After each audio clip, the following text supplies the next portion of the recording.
Guys आपने एक बड़े महाकाव्य महाभारत का नाम कहीं ना कहीं तो सुना होगा।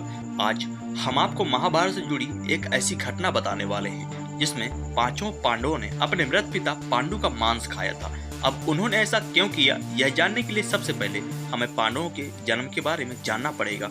पांडु के 5 पुत्र थे, युधिष्ठिर, भीम, अर्जुन, नकुल और सहदेव। इनमें से युधिष्ठिर, भीम और अर्जुन की माता कुंती थी तथा नकुल और सहदेव की माता माद्री थी।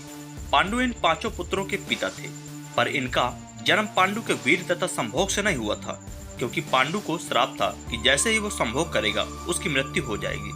इसलिए पांडु के आग्रह पर यह पुत्र कुंती और माद्री ने भगवान का आह्वान करके किया था, या फिर कहा जाए कि उनसे वरदान के रूप में प्राप्त किया था। जब पांडु की मृत्यु हुई तो उनके मृत शरीर का मांस 5 भाइयों ने मिलकर बांटकर खाया था। उन्होंने ऐसा इसलिए किया था क्योंकि स्वयं पांडु की ऐसी ही इच्छा थी, क्योंकि उसके पुत्र उसके वीर्य से पैदा नहीं हुए थे। इसलिए पांडु का ज्ञान कौशल उसके बच्चों में नहीं आया था। इसलिए उसने अपनी मृत्यु पूर्व ही ऐसा वरदान मांगा था कि उसके बच्चे उसकी मृत्यु के बाद उसके शरीर का मांस मिल बांट कर खाएं, ताकि उसका ज्ञान बच्चों में स्थानांतरित हो जाए। 5 पांडवों के द्वारा पिता का मांस खाने के संबंध में 2 मान्यताएं ज्यादा प्रचलित हैं। प्रथम मान्यता के अनुसार यदि बात की जाए तो मांस तो 5 भाइयों ने खाया था, पर सबसे ज्यादा हिस्सा सहदेव ने खाया था। जबकि एक अन्य मान्यता के अनुसार यदि बात की जाए तो सिर्फ सहदेव ने पिता की इच्छा का पालन करते हुए उनके मस्तिष्क के 3 हिस्से खाए थे।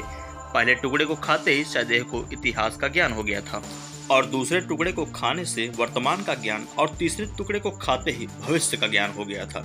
यही कारण था कि सहदेव 5 भाइयों में सबसे अधिक ज्ञानी था। समस्या यहीं पर खत्म नहीं होती, और इससे भी उसे भविष्य में होने वाली घटनाओं को देखने की शक्ति मिल गई थी। शास्त्रों में कहा गया है कि श्री कृष्ण के अलावा महाभारत में वो एकमात्र शख्स सहदेव ही था जिसे भविष्य में होने वाले महाभारत के युद्ध के बारे में संपूर्ण बातें पता थी। श्री कृष्ण को डर था कि कहीं सहदेव ये बातें औरों से न बता दे, इसलिए श्री कृष्ण ने सहदेव को श्राप दिया था कि यदि उसने ऐसा किया तो मृत्यु उसकी हो जाएगी। गाइज, महाभारत से जुड़ी एक कहानी आपको कैसी लगी हमारे कमेंट सेक्शन में लिखना ना भूलें। गाइज, मेरा नाम है पुष्पेंद्र गोस्वामी और मैं ऐसी खबरों को लगातार अपने YouTube चैनल के माध्यम से दर्शाता रहता हूं। फिलहाल यदि आप हमारे वीडियो में या फिर YouTube चैनल में नए हैं तो हमारे वीडियो को लाइक एंड YouTube चैनल को सब्सक्राइब करना ना भूलें। फिलहाल मिलते हैं आपको अगले वीडियो में। धन्यवाद।